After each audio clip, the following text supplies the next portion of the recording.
In the planning chapter, today's topic is the limitations of planning. In this topic, first point is planning leads to rigidity. Second, planning may not work in dynamic environment. Third, planning reduces creativity. Fourth, planning involves a use cost. Fifth, planning is a time consuming process. Sixth, planning does not guarantee of success. According to first point, planning leads to rigidity. Once a well defined plan is drawn, managers may not be able to change it.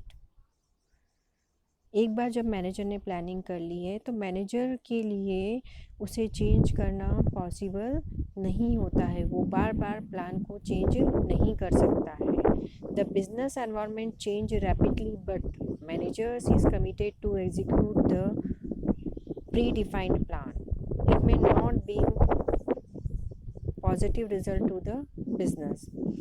अब अगर business environment जो है rapidly change होता रहता है but manager के लिए बार बार उस प्लान को चेंज कर एग्जीक्यूट करना पॉसिबल नहीं होता है, चाहे बिज़नेस के लिए उस बिज़नेस पर उसका effect as a positive result हो या ना हो.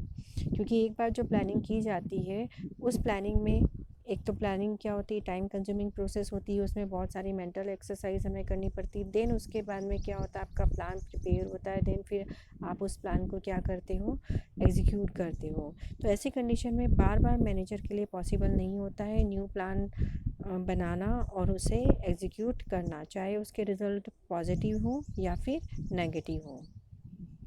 नेक्स्ट पॉइंट हम देखेंगे. सेकंड, प्लानिंग में not work in a dynamic environment. Under the condition of rapid changes, the plan become outdated and irrelevant even before they are implemented. Since planning cannot foresee everything and there may be obstacles to effective planning. अगर business environment में rapidly changes हो रहे हैं तो ऐसी condition में plan क्या हो जाता है, आउटडेटेड हो जाता है और रिलीवेंट भी नहीं रहता है. तो प्लानिंग जो है वो क्या की जाती है, फ्यूचर फोरकास्टिंग के थ्रू प्लानिंग की जाती है. अब अगर फ्यूचर में अगर चेंजेस हो रहे हैं तो ऐसी कंडीशन में वही प्लान एग्जीक्यूट करना पॉसिबल नहीं होता है. तो प्लानिंग जो है वो डायनामिक एनवायरनमेंट में वर्क नहीं करती है. एट प्रेजेंट अगर हम देखें तो अभी जो बिज़नेस एनवायरनमेंट जो चल रहा है वो किस तरह का है, डायनामिक है. अभी जो प्रेजेंट कंडीशन है, आफ्टर 1 मंथ या आफ्टर 2 मंथ हम ये नहीं कह सकते हैं कि कंडीशन क्या रहेगी, है ना. एट द प्रेजेंट कंडीशन जो कोरोना वायरस के कारण जो बिज़नेस में अप एंड डाउन्स हो रहे हैं, है ना. तो अब ऐसी कंडीशन में हम अभी कोई प्लान, हमने जो पहले जो प्लान बनाया था वो प्लान अभी हम एग्जीक्यूट नहीं कर सकते हैं. साथ ही साथ अभी वापस हम रीप्लान भी नहीं कर सकते हैं क्योंकि फ्यूचर जो है एट ए प्रेजेंट कंडीशन वो क्या हो गया है, अनसर्टेन हो गया है. और बिज़नेस एनवायरनमेंट जो है वो क्या चल रहा है, डायनामिक चल रहा है, बहुत ज़्यादा डायनामिक चल रहा है.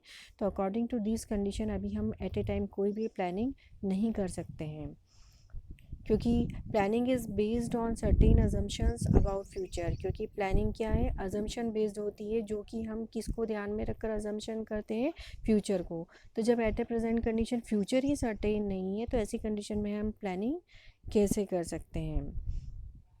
These assumptions may change before plans are actually implemented.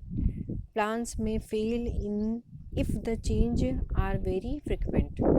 तो डेफिनेटली अभी जो चेंजेस हो रहे हैं वो क्या हो रहे हैं, बहुत फ्रिक्वेंटली हो रहे हैं. तो एट ए प्रेजेंट कंडीशन अगर हम कोई भी प्लान करेंगे तो ऐसी कंडीशन में उसके फेल होने के चांसेस ज़्यादा रहेंगे.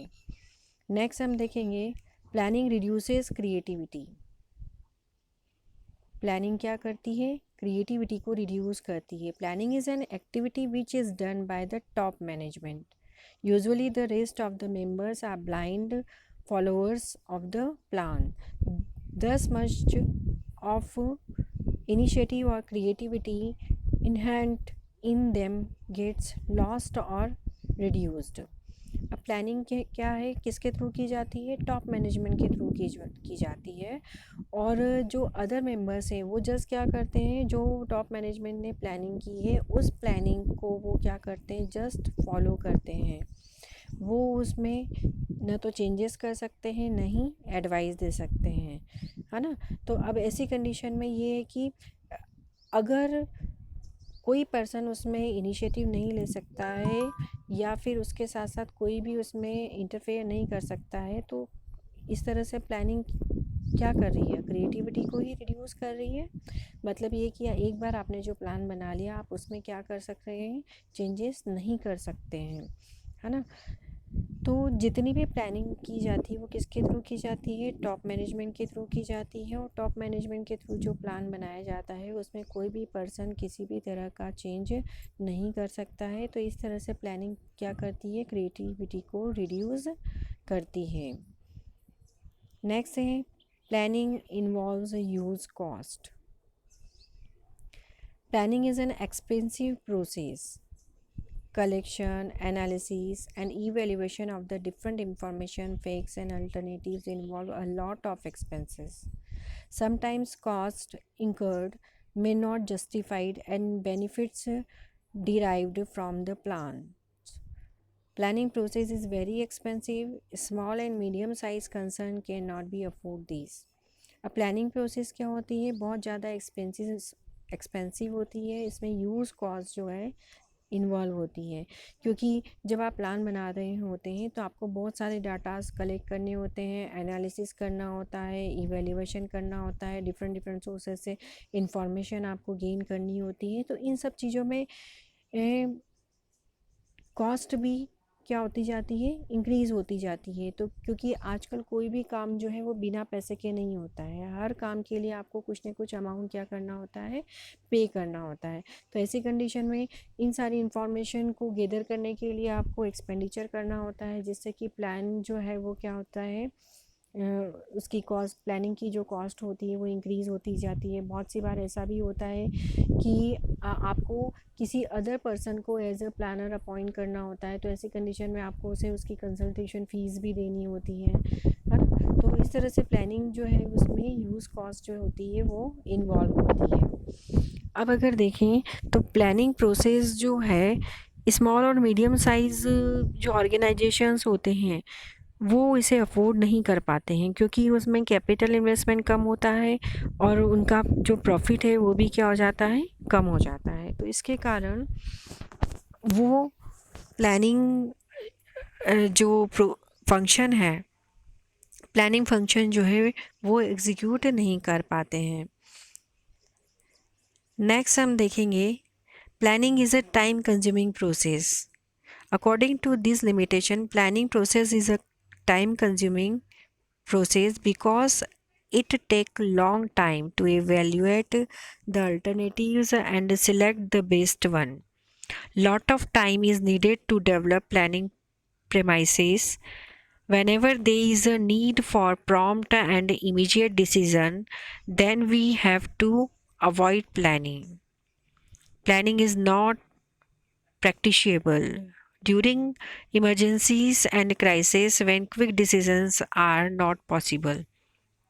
तो प्लानिंग क्या एक किस टाइप की प्रोसेस है, टाइम कंज्यूमिंग प्रोसेस है, क्योंकि आप कोई भी प्लान बनाते हो तो उसमें आपको मेंटल एक्सरसाइज करनी होती है, इवेल्युएशन करना होता है। देन आपके पास में बहुत सारे अल्टरनेटिव्स होते हैं, उसमें से आप बेस्ट अल्टरनेटिव को चूज़ करते हो। तो ये जो सारे जो डिसीजंस लिए जाते हैं इसमें बहुत सारा लॉट ऑफ टाइम आपको उसमें कंज्यूम करना होता है। नेक्स्ट पॉइंट है planning does not guarantee success. The success of an enterprise is possible only when plans are properly drawn and implemented. Managers have a tendency to rely on previously tried and tested successful plan. But it is not always true that a plan which has worked before will work effectively again. planning only provides a base for analyzing future. It is not solution for future course of action. तो planning के लिए हम ये नहीं बोल सकते हैं कि आपने एक बार प्लान बना लिया देन आपका जो ऑर्गेनाइजेशन सक्सेसफुली रन होगा ही, क्योंकि बिजनेस एनवायरनमेंट क्या है, डायनामिक है, उसमें चेंजेस होते रहते हैं। तो ऐसी कंडीशन में हम ये नहीं कह सकते हैं कि जो आपने प्लान बनाया है वो सक्सेसफुली रन होगा ही, क्योंकि प्लानिंग जो आप कर रहे हैं उसमें आपने क्या किया, फ्यूचर का एनालिसिस करके देन आपने इंफॉर्मेशन गैदर करके देन जैसा आपने प्लान बनाया है। तो ज़रूरी नहीं है कि सारी ही इंफॉर्मेशन आपकी करेक्ट हो और फ्यूचर जो है आपने जैसा सोचा है वैसा ही फ्यूचर में हो। तो इट इज़ प्रेजेंट कंडीशन भी अगर हम देखें तो अभी अगर आप कोई भी प्लान करते हो तो ज़रूरी नहीं है कि फ्यूचर में वो सक्सेस होगा ही, क्योंकि अभी जो एट ए प्रेजेंट कंडीशन अगर हम देखें तो बिज़नेस एनवायरनमेंट जो है वो क्या है, चेंजेबल है और डायनामिक आपका बिजनेस एनवायरनमेंट चल रहा है। तो फ्यूचर में क्या होगा वो किसी को भी पता नहीं है। तो हम ये नहीं कह सकते कि आपने जो प्लान बनाया है वो सक्सेसफुली आपका गारंटीड रन होगा ही। अब नेक्स्ट टॉपिक हम देखेंगे प्लानिंग प्रोसेस। मैनेजमेंट के जितने भी फंक्शंस हैं सभी फंक्शंस जो हैं वो पर्टिकुलर प्रोसेस पर वर्क करते हैं। मतलब पर्टिकुलर प्रोसेस से मीनिंग ये है कि प्लान जब आप करेंगे तो स्टेप बाय स्टेप आपको उस प्लान को एग्जीक्यूट करना होगा, अदरवाइज़ वो आपका प्लान क्या होगा, फेल हो जाएगा। तो प्लानिंग प्रोसेस में फर्स्ट स्टेप है सेटिंग ऑब्जेक्टिव्स, सेकंड है डेवलपिंग प्रेमाइसेस, थर्ड है listing the various alternatives for achieving the objectives, fourth है evaluating alternative course of action, fifth है selecting an alternative and last है इम्प्लीमेंटिंग द प्लान। तो first process को अब आप जैसा कि आपको यहाँ पर शो हो रहा है स्क्रीन पर, प्रोसेस जो होती है वो क्या होती है, स्टेप बाय स्टेप रन करती है। फर्स्ट स्टेप कंप्लीट करने के बाद में आपको second step, then third, then fourth, then fifth and then last, इस तरह से आपकी प्लानिंग प्रोसेस जो है वो रन करती है। इस तरह से अभी जो सेकंड जो आपको चार्ट दिख रहा है इसमें भी आपको शो हो रहा होगा कि किस तरह से हम प्लानिंग के स्टेप्स फॉलो करते हैं। वो एक सर्कल में वन बाय वन आप के चलेंगे, देन आपका वो सर्कल क्या होगा, कंप्लीट होगा। अब हम देखेंगे first step of planning, setting objectives.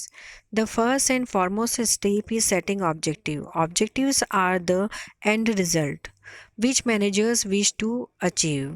Planning किसको ध्यान में रखकर की जाती है, प्लानिंग करने से पहले सबसे पहले आपको क्या करना होगा, ऑब्जेक्ट सेट करना होगा, है ना। जैसा कि यहाँ डायग्राम में शो हो रहा है, एक सर्कल में आपने क्या किया, देन आपने डॉट लगाया, मतलब ये है कि आपने अपना ऑब्जेक्ट डिसाइड किया कि हमें इसे अचीव करना ही है।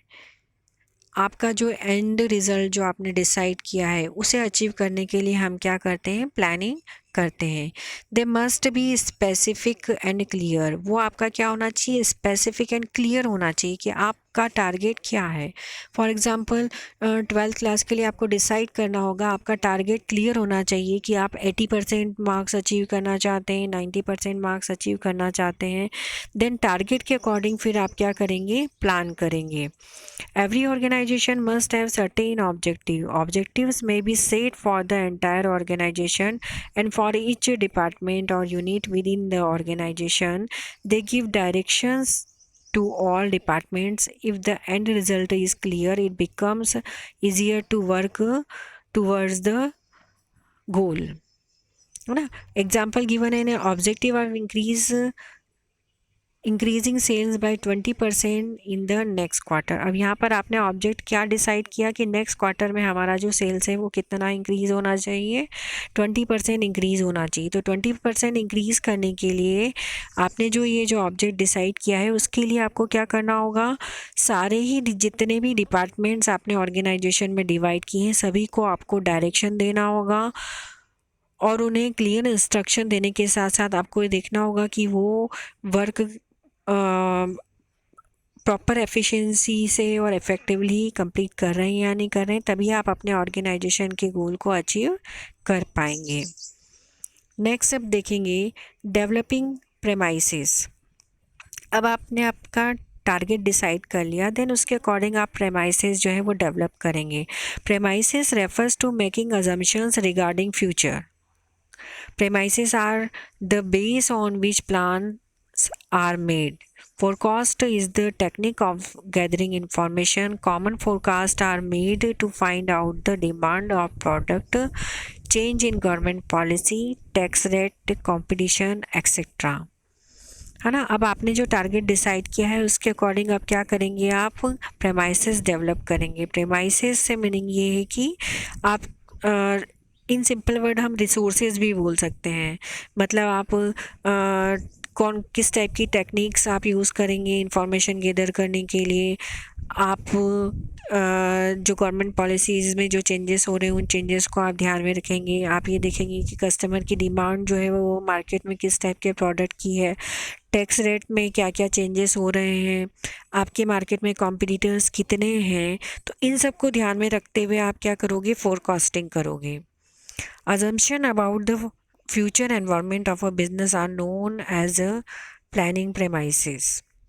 अब आप ये जो assumption लगा रहे हैं यही आपकी क्या कहलाती है, planning premises कहलाती है। Example, forecast are made to find out the demand of a product, change in government policies, etc. है ना। तो according to these premises या फिर कह सकते हैं अकॉर्डिंग टू दिस रिसोर्सेज हम क्या करेंगे, अपने प्रेमाइसेस डेवलप करेंगे, या कह सकते हैं फ्यूचर के अकॉर्डिंग हम अजम्पशंस लगाएंगे। Next, listing the various alternatives for achieving the objectives. अब हम क्या करेंगे,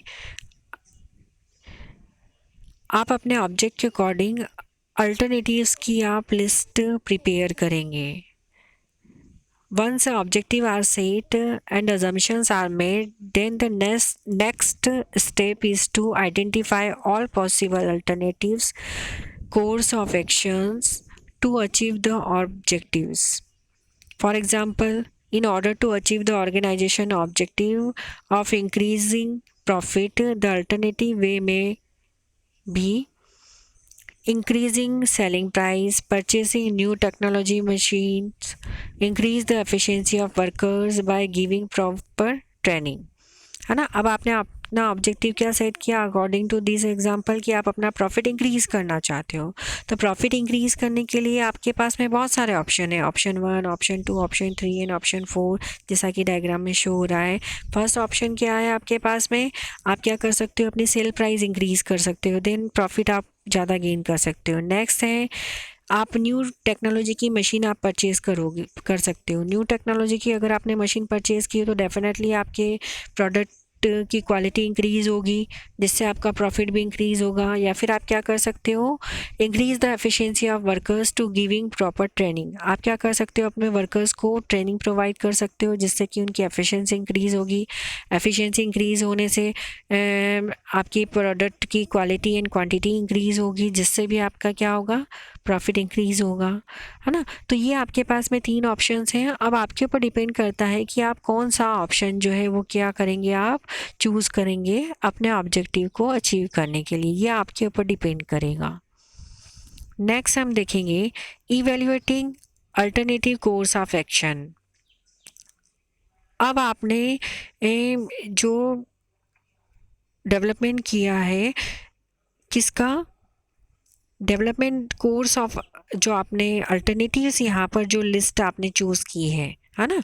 अब उसी लिस्ट में से आप क्या करेंगे, उन्हीं लिस्ट में का हमने क्या करेंगे, यहाँ पर हम इवैल्यूएशन करेंगे। अब इवैल्यूएशन आप किस तरह से करेंगे, in this stage management will evaluate the merits and demerits of various alternatives in the light of various objectives of the business and planning premises. अब इवैल्यूएशन आप इस तरह से करेंगे कि सपोज़ अगर आप सोचते हो कि आपको सेल्स आपकी इंक्रीज़ करनी है, सेल प्राइस आप इंक्रीज़ करना चाहते हैं, तो सेल प्राइस इंक्रीज़ करते टाइम पर आप ये भी देखोगे कि सेल प्राइस इंक्रीज़ करने का बिज़नेस पर इफ़ेक्ट क्या होगा, पॉजिटिव होगा, नेगेटिव होगा, है ना, ये आपको इवेल्युएशन करना होगा। या फिर आप ये सोचते हो कि हमें सेल प्राइस इंक्रीज नहीं करना है, हमें जो वर्कर्स की एफिशिएंसी है उसका हमें प्रॉपर तरीके से यूज़ करना है, उनसे ज़्यादा हमें काम लेना है, तो उसके भी आपको पॉजिटिव एंड नेगेटिव इफेक्ट देखने होंगे। इवेल्युएशन आपको उसका पॉजिटिवली भी करना पड़ेगा और नेगेटिवली भी करना पड़ेगा। सपोज़ अगर आपने वर्कर्स के टाइमिंग आवर्स अगर इंक्रीज़ कर दिए, तो ऐसी कंडीशन में वर्कर्स आपसे सैलरी की डिमांड कर सकते हैं कि आप हमें ज़्यादा सैलरी दीजिए या फिर आप हमें बोनस दीजिए। तो आप वो बोनस या फिर सैलरी पेमेंट करने की कंडीशन में है या नहीं है। तो कहने का मतलब ये कि आपको उसके मेरिट्स भी देखने पड़ेंगे और डीमेरिट्स भी देखने पड़ेंगे। ये सारा आपको इवैल्यूएशन करना पड़ेगा।